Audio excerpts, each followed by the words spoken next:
Saudara, buaya-buaya di penangkaran buaya Tritip yang merupakan penangkaran buaya yang memiliki jumlah paling banyak di Kalimantan Timur, saat ini terdapat lebih dari 1.450 ekor buaya yang ditangkar. Dan para teman buaya ini mengingatkan gue untuk selalu lapar pada ide-ide kreatif. Seperti di kota Balikpapan ini, meskipun tidak terkenal akan kebudayaannya, namun pasti ada aja kesenian yang menarik di sini. Dan seperti buaya, gue akan mengejarnya. Saudara, selamat datang di Balikpapan.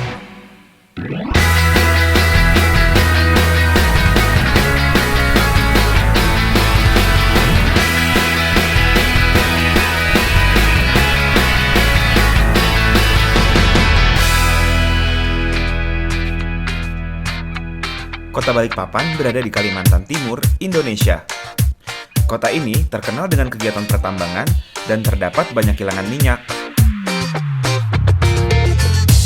Maka dari itu, kota ini sangatlah kaya dengan biaya hidup termahal di Indonesia. Dan dari kekayaan itu, bisa dilihat dari tata kota yang lebih rapi dari sebagian besar kota-kota di Indonesia. Selain itu, kota ini juga bisa mempertahankan prestasi adikurannya. Banyak juga ya saudara ya? Tau nggak ada berapa? Setelah gue hitung-hitung kira-kira ada 15.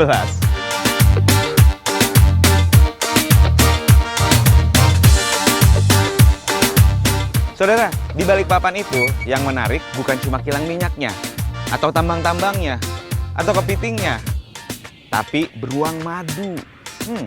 Ikutin gue. Saudara, sekarang gue sedang berada di enclosure beruang madu di Balikpapan. Kita lihat yuk di dalam ada apa aja. Indonesia adalah salah satu negara yang kaya akan keanekaragaman hayati di dunia. Tapi, di Indonesia tingkat kesadaran pemahaman lingkungan sangat rendah. Dan kebutuhan pendidikan terkait, upaya perlindungan dan isu-isu lingkungan seringkali kurang mengemuka.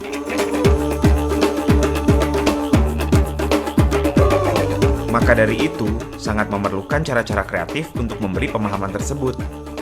Contohnya adalah Kawasan Wisata Pendidikan Lingkungan Hidup KWPLH. Kalau di sini dikenal sebagai Pusat Beruang Madu. Enclosure ini terkenal sebagai salah satu yang terbaik di Asia. Dan banyak wisatawan dari mancanegara yang datang ke sini hanya untuk melihat maskot Balikpapan ini di habitat alaminya. Enclosure ini terdapat di Hutan Lindung Sungai Wain, yang merupakan daerah resapan air utama dan habitat satwa langka Kalimantan. Hutan ini mulai dirambah masyarakat dengan cara tebang bakar, sehingga ketika musim kemarau, sebagian kawasan tersebut menjadi tandus dan mengalami kerusakan 40%. Beruang madu atau sunbear merupakan jenis paling kecil dari ke-8 jenis beruang yang ada di dunia. Beruang madu hidup di hutan-hutan primer, hutan sekunder, dan sering juga di lahan-lahan pertanian. Mereka biasanya berada di pohon pada ketinggian 2-7 meter dari tanah dan suka mematahkan cabang-cabang pohon atau membuatnya melengkung untuk membuat sarang.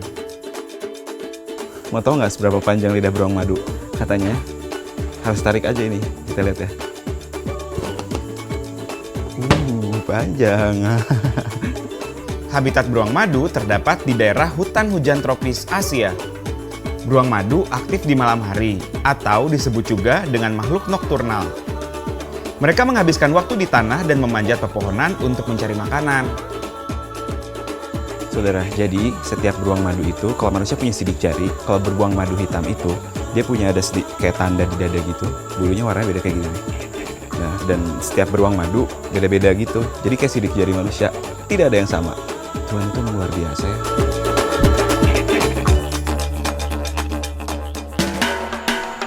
Halo, Barum ya? Halo. Barum, saya Febrian. Kita dari Jurnal Indonesia Kaya. Barum, beruang madu di sini itu bahaya nggak sih buat manusia? Sebenarnya beruang madu itu dalam kondisi mereka terganggu, mereka bisa menyerang manusia. Oke. Cuman sifatnya mereka itu sensitif dan pemalu. Jadi jika dengar suara yang nyaring, dia cenderung untuk masuk tengah hutan dan susah untuk kita bisa lihat. Nah itu sebenarnya dia populasinya itu tadinya cuma di Balikpapan aja dulunya atau sampai Samarinda juga? Kalau untuk beruang madu sendiri itu asli Kalimantan. Kalimantan berarti nggak cuma Balikpapan ya? Nggak cuma Seluruh Balikpapan, di Kalimantan. seluruh Kalimantan itu ada. Kita sih generasi muda ini kalau misalkan pengen ikut membantu pelestarian beruang madu dan juga menjaga enclosure ini, kita harus ngapain sih? Sebenarnya yang utama itu kita mulai dari penanaman pohon. Oh gitu. Begitu ada pohon, pasti kan ada hutan. Mm-mm. Dan bukan hanya beruang yang ada di dalamnya, pasti hewan apa aja pasti ada di dalamnya. Ekosistemnya jadi sehat ya. Seperti itu. Saudara, sekarang gue sedang bersama tim Indonesia Metro TV berada di Balikpapan, lebih tepatnya di enclosure beruang madu. Nah, di sini kalau mau tahu lebih lengkapnya, tonton aja. Ini ada beruang. Nah, ini beruang. Beruang. Ini beruang. Kita semua beruang karena kita nggak miskin, karena kita adalah orang Indonesia kaya. Betul. Nah, kalau mau tahu lebih lengkap tentang tempat ini, tonton aja Indonesia di Metro TV setiap hari Kamis jam 9:05 waktu Indonesia bagian Barat malam ya. Saudara, sekarang kita lagi disambut sama tarian selamat datang dari suku Dayak Kenya.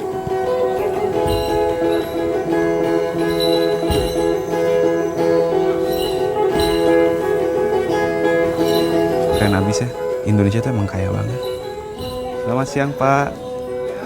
Saudara, udah lama banget gue nggak ikut tim Indonesia Metro TV. Kali ini ada Mas Yofi di situ.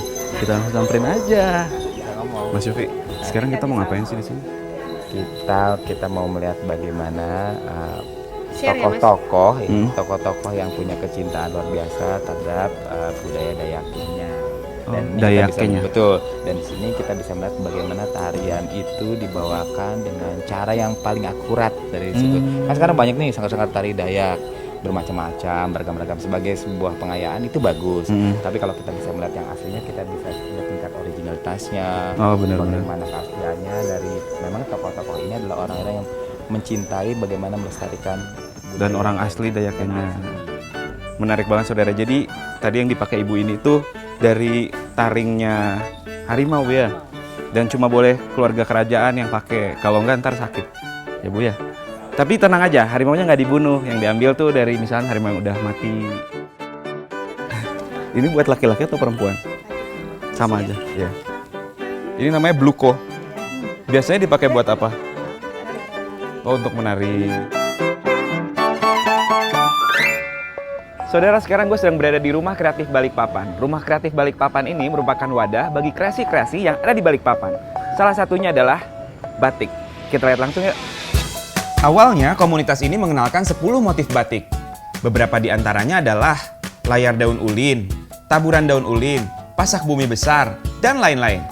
Dan hal paling keren menurut gue adalah karya-karya ini sangat ramah lingkungan. Karena batik di sini menggunakan pewarna alami dari akar-akar tumbuhan yang dibudidayakan di Taman Kota Telaga Sari.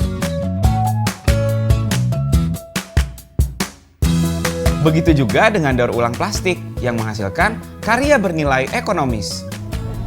Saudara, sekarang gue sedang bersama Bu Yana dan Pak Garis. Ya, kita di sini lagi ada di Rumah Kreatif Balikpapan. Iya. Jadi selain batik ini ada apa lagi Bu Yana? Kita ada daur ulang pengolahan limbah plastik. Oh, yang di depan tadi ya? Iya, sama kertas. Mangrove itu menjadi inspirasi awal motif batik Balikpapan. Iya. Jadi berhubungan dengan flora dan faunanya juga ya? Yang ditonjolkan itu flora dan fauna yang ada di Balikpapan. Kalau beruang madu ada? Beruang madu ya termasuk di Balikpapan. Salah satunya sana ada. Soalnya ada di hutan Iya. Kota Balikpapan. Iya, kita udah sana penangkarannya, juga. iya. Gimana? Satunya ini. Oh Di ikon. Ini. Nanti saya dikasih nih saudara sama Pak Garis langsung batik beruang madu yang bekas Pak Garis. Saudara, jadi selain di sini ada batik, di sini juga ada, karena namanya juga Rumah Kreatif Balikpapan ya. Jadi ada kreasi yang lain termasuk dari sampah-sampah daur ulang. Ini dari sedotan ya Bu ya, dari pipet. Terus pop es. Kopi dari macam-macam tuh, gantungan kunci. Jadi nggak cuma batik aja, emang namanya Rumah Kreatif ya, orang-orangnya pada kreatif ya. Nah sekarang saudara, gue mau melihat inspirasi dari batik yang ada di Balikpapan ini. Yaitu, nah saudara, sekarang gue sudah ada di Mangrove di Balikpapan. Di sini gue mau lihat salah satu inspirasi yang jadi motif batik Balikpapan.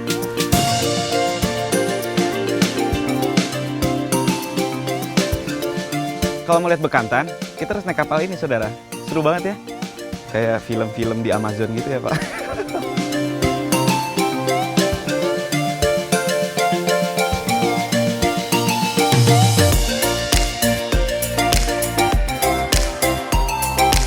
Saudara, kalau kalian berkunjung ke sini, ke hutan mangrove Balikpapan, kalian bisa menggunakan kapal yang berkapasitas 7 orang, sekitar 1 jam berkeliling lihat bekantan, seharga 300.000 aja.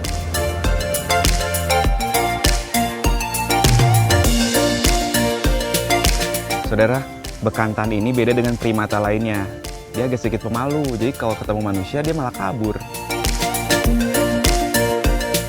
Saudara, menjaga lingkungan supaya selaras itu penting banget. Karena kalau enggak, banyak flora dan fauna yang bakal punah atau hilang. Anak cucu kita nanti nggak tahu dong yang namanya bekantan misalnya yang ada di sini. Ini aja tinggal 450 ekor. Itu dari data yang ada ya. Kalau misalnya kita nggak menjaga lingkungan agar tetap selaras, mungkin cucu kita nanti nggak tahu yang namanya bekantan, cuma ada di gambar doang. Kasihan kan? Ayo kita jaga lingkungan makanya. Dan pengalaman gue di Balikpapan ini tentunya gue bagikan di jurnal gue di www.indonesiakaya.com.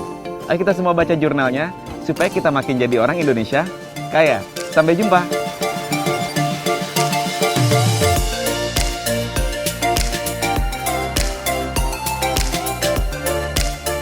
Gimana saudara?